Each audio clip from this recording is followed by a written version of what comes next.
ሰላም የእንቆቅልሽ ቤተሰቦች እንደምንድን ናችሁ? ሰዎች በዓለም ላይ ብዙ አይነት ስራዎችን ይሰራል። አንዳንዶቹ በጣም የተለመዱ ናቸው። ለምሳሌ ዶክተር፣ ኢንጂነር፣ መምህር እንደውም ነጋዴ። እነዚህ ስራዎች ሁላችንም የምናውቃቸው ናቸው። ነገር ግን በዓለም ላይ እጅግ እንግዳ የሆኑ ስራዎች አሉ። አንዳንዶቹ ስትሰሙት እንዲህ ብላችሁ ትጠይቃላችሁ፣ ለእነዚህ ስራዎች ሰዎች ይከፈላቸዋል? አንዳንድ ሰዎች ለመተኛት ይከፈላቸዋል። አንዳንዱ ደግሞ ለእንስሳት ምግብ ሙከራ በማድረግ፣ አንዳንዱ የእባብ መርዝ በመሰብሰብ፣ ለሰዎች ሰልፍ በመሰለፍም። አዎ እነዚህ ሁሉ እውነተኛ ሙያዎች ናቸው። እና ከሚያስገርም አንዱ ነገር አንዳንዶቹ እጅግ ከፍተኛ ደሞዝ ይከፈላቸዋል። ስለዚህ ዛሬ በዓለም ላይ ካሉ 10 እጅግ ያልተለመዱ ሙያዎችን እንመለከታለን። እናም በመጨረሻ በዓለም ላይ ካሉ ሁሉ አስደናቂ ስራ አንዱን ታያላችሁ። ስለዚህ ቪዲዮን እስከ መጨረሻው ይመልከቱ። 10ኛ ፕሮፌሽናል ስሊፐርስ ወይም በሙያው የሚተኛ ሰው። እስቲ አንድ ጥያቄ ልጠይቃችሁ። ለመተኛት ደሞዝ ቢከፈላችሁ ይህንን ስራ ትቀበላላችሁ? እንቅልፍ ለሚወደው ጓደኛችሁ ይህንን ላኩለት። ብዙ ሰዎች ምናልባት ይህን ሲሰሙ እንዲህ ይላሉ፣ ይህማ የህልም ስራ ነው። ነገር ግን እውነተኛ ሙያ ነው። በአንዳንድ ዩኒቨርሲቲዎችና በሕክምና ምርምር ተቋማት ሳይንቲስቶች ሰዎች ስለ እንቅልፍ ለማጥናት ሙከራዎችን ያደርጋሉ። እነዚህንም ሙከራዎች ለመፈጸም ሰዎች ያስፈልጓቸዋል እና እነዚህ ሰዎች ፕሮፌሽናል ስሊፐርስ ይባላሉ። ስራው ምንድን ነው? ይህ ስራ በመጀመሪያ ቀላል ይመስላል፣ ነገር ግን ሁልጊዜ ቀላል አይደለም። እነዚህ ሰዎች በልዩ ልዩ ክፍሎች ይተኛሉ። በሰውነታቸው ላይ ሴንሰሮች ይቀመጣል፣ ከአእምሯቸውና ልባቸውም ይቆጣጠራል። ሳይንቲስቶች የሚያጠኑት እንቅልፍ አእምሮን እንዴት እንደሚጎዳ፣ እንቅልፍ እንዴት ይጠቅማል፣ እንቅልፍ ካልተኛን ምን ይፈጠራል። አንዳንድ ሙከራዎች እጅግ አስገራሚ ናቸው። በአንድ ጊዜ አንድ የምርምር ተቋም ሰዎችን እስከ 60 ቀናት በአልጋ ላይ እንዲተኙ ያደርጋል። አይቆሙም፣ አይሄዱም። ሁሉ ነገር በአልጋ ላይ ነው የሚደረግላቸው። ለምን? ሳይንቲስቶች በጠፈር ጉዞ ውስጥ በሰውነት ላይ የሚፈጠረውን ተጽዕኖ ለማጥናት ነበር። እሺ ክፍያውስ? አሁን ምናልባት እንዲህ ትላላችሁ፣ ይህ እንግዲህ ምን ያህል ቢከፈላቸው? አንዳንድ ሙከራዎች ከ$1000 እስከ $3000 ድረስ ይከፍላቸዋል። አንዳንዶቹ እንኳን እስከ $10,000 ድረስ ይከፍላሉ። ነገር ግን አንድ ችግር አለ። ሁሉም ሰው ይህንን ስራ ሊሰራ አይችልም። ምክንያቱም ለረጅም ጊዜ ቦታ አይቀይርም፣ ከሰዎች ርቀት ይኖራል፣ ብዙ ምርመራዎችን ያሳልፋሉ። ነገር ግን አንዳንድ ሰዎች ይህንን እጅግ ይወዳሉ። አስገራሚ እውነታ፣ በዓለም ላይ የእንቅልፍ እጥረት ትልቅ ችግር ሆኗል። ስለዚህ እነዚህ ሙከራዎች ለሕክምና እጅግ አስፈላጊ ናቸው። አሁን ወደ ቀጣዩ እጅግ አደገኛ ሙያ እንሂድ። 9ኛ ስኔክ ቬነም ኮሌክተር ወይም የእባብ መርዝ ሰብሳቢ። እባቦችን ትፈራላችሁ? ብዙ ሰዎች እባብን ሲያዩ በፍጥነት ይሸሻሉ። ነገር ግን አንዳንድ ሰዎች እባቦችን በእጃቸው ይይዛሉ እና የሚያደርጉት ስራ ከእባብ መርዝ ማውጣት ነው። ለምን መርዝ ይሰበስባሉ ካላችሁም፣ ይህም ለአንድ ትልቅ ምክንያት ነው። እባብ ሰውን ሲነክስ መርዙን እጅግ አደገኛ ነው። ነገር ግን ሳይንቲስቶች ከዚህ መርዝ መድኃኒትን ይሰራሉ።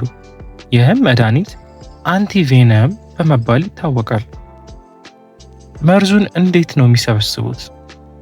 እነዚህ ሰዎች እባቡን በጥንቃቄ ከጭንቅላቱ ጀርባ ከያዙት በኋላ የእባቡን አፍ በትንሽ ብርጭቆ ላይ ያደርጋሉ። እባቡም ሲነክስ መርዙ ወደ ብርጭቆም ይወጣል። ግን ይህ ስራ ከዓለም ላይ አደገኛ ሙያዎች ውስጥ አንዱ ነው። አንድ ትንሽ ስህተት እባቡ ሰውን ሊነክስ ይችላል። እናም አንዳንድ እባቦች መርዛቸው በጣም ፈጣን ነው። ነገር ግን ይህ ስራ በዓለም ላይ ብዙ ሰዎችንም አድኗል። ምክንያቱም አንቲቬነም ካልነበረ ብዙ ሰዎች በእባብ ንክሻ ሊሞቱ ይችሉ ነበር። እና አሁን በቀጣዩ ክፍል የማዩት ስራ ምናልባት በዓለም ላይ ከሚያስደስቱ ሙያዎች አንዱ ነው። 8ኛ ዋተር ስላይድ ቴስተር ወይም የውሃ ስላይድ ሞካሪዎች። ከቤተሰባችሁ ጋር ወደ ኩሪፍቱ ፓርክ ሄዳችሁ የምትታቁ ከሆነ ዋተር ስላይዶችንም አይታችኋል እና ምን ያህል አዝናኝ እንደሚሆኑም ሞክራችኋል። በዓለም ላይ ብዙ የመዝናኛ ፓርኮችም አሉ። ከነዚህ ፓርኮች ውስጥ የሚገኘው ነገሮች አንዱ ዋተር ስላይዶች ናቸው። ከፍ ከፍ ያሉ በፍጥነት የሚወርዱ እና ሰዎችን እጅግ የሚያስደስቱም ናቸው። ነገር ግን አንድ ትልቅ ጥያቄ አለ። እነዚህ ስላይዶች ደህንነታቸው እንዴት ይመረመራል?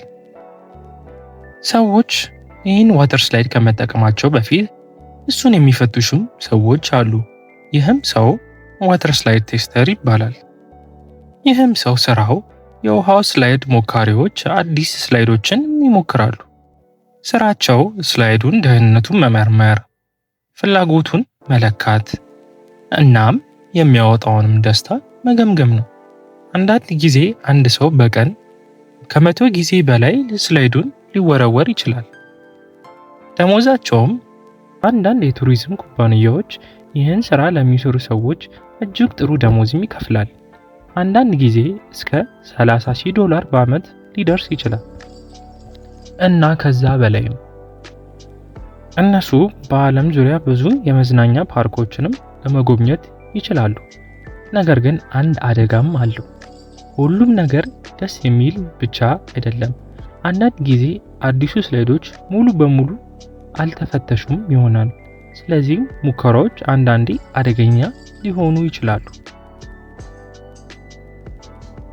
7ኛ ፕሮፌሽናል ሞርነር ወይም ለቀስተኛ።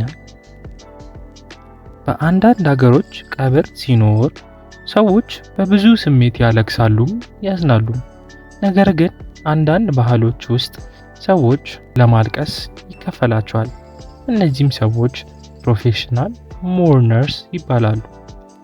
ይህ ከየት የመጣ ባህል ነው ካላችሁ፣ ይህ ባህል ከብዙ ሺህ ዓመታት በፊት ጀምሮ በጥንታዊ ግብፅ፣ በቻይና እና በአንዳንድ የአፍሪካ ሀገሮች ውስጥ ሰዎች በቀብር ላይ የሚያለቅሱ ሰዎችን ይቀጥሩ ነበር። ምክንያቱም ብዙ ሰዎች ሲያለቅሱ የሞተው ሰው እጅግ የተከበረ እንደነበር ያሳያል። ስራቸው እነዚህ ሰዎች በቀብር ይገኛሉ፣ ያዝናሉ፣ ያለቅሳሉ፣ የሞተውንም ሰው ያመሰግናሉ። በአንዳንድ ጊዜ የልብ ንግግሮችንም ያደርጋሉ። ዛሬም አለ። አዎ፣ ይህ ሙያ በአንዳንድ አገሮች እስከ ዛሬ ድረስም አለ። በተለይ በቻይና፣ ቪየትናም እናም በአንዳንድ የአፍሪካ ክልሎችም ይገኛል። 6ኛ ኦደር ቴስተር ወይም የሽታ ሞካሪ። እስኪ አስቡት፣ አንድ ኩባንያ አንድ አዲስ ዶድራንት ሲሰራ የሚሰራ እንደሆነ እንዴት ያውቃል? መልሱም ሰዎችን በማሸተት ነው። እነዚህ ሰዎችም ኦደር ቴስተር ይባላሉ።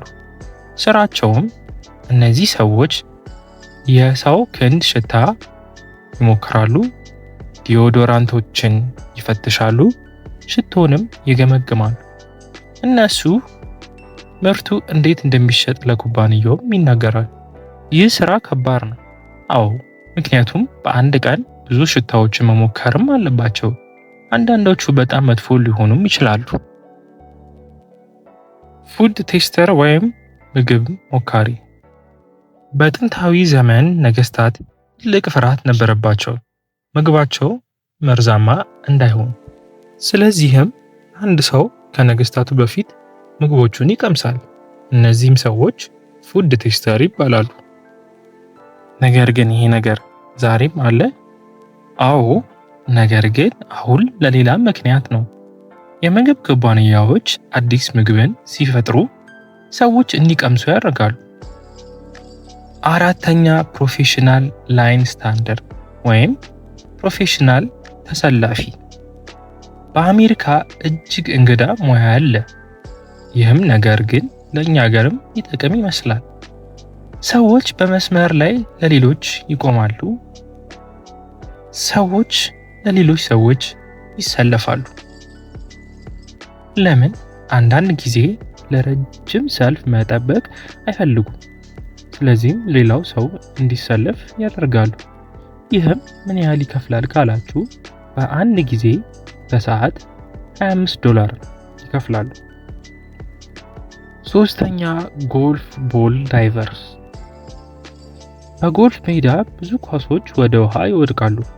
እነዚህም ለማምጣት ሰዎች ወደ ውሃ ይዘረጋሉ። እነሱም ጎልፍ ቦል ዳይቨር ይባላሉ። አንዳንድ ሰዎች በአመት እስከ $100,000 እንኳን ያገኛሉ። ሁለተኛ ፔት ፉድ ቴስተር። አዎ አንዳንድ ሰዎች የእንስሳ ምግብን ይቀምሳሉ። ምክንያቱም ኩባንያዎች ምግቡ ጥሩ እንደሆነ ማረጋገጥን ስለሚያስፈልጋቸው። አንደኛ አይላንድ ኬርቴከር ወይም የደሴት ጠባቂ። በዓለም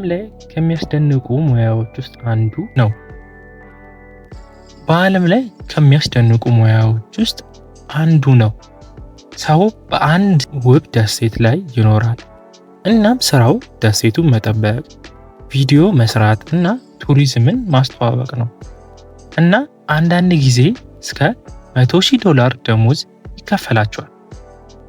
እንግዲህ ዓለም በእውነት እጅግ አስገራሚ ነው። አንዳንድ ሰዎች ለመተኛት ይከፈላቸዋል። አንዳንድ ሰው የእባብ መርዝ ይሰበስባሉ። አንዳንዱ ሽታ ይሞክራል፣ አንዳንዱም ይሰለፋል። እናም ደግሞ ብዙዎቹ ከፍተኛ ደሞዝ መኖራቸው ነው። እናንተስ ከነዚህ ሙያዎች የትኛውን ትሰራላችሁ? በኮመንት ላይ ጻፉልኝ። በቀጣዩ ቪዲዮ እስክንገናኝ ሰላም ሁኑ።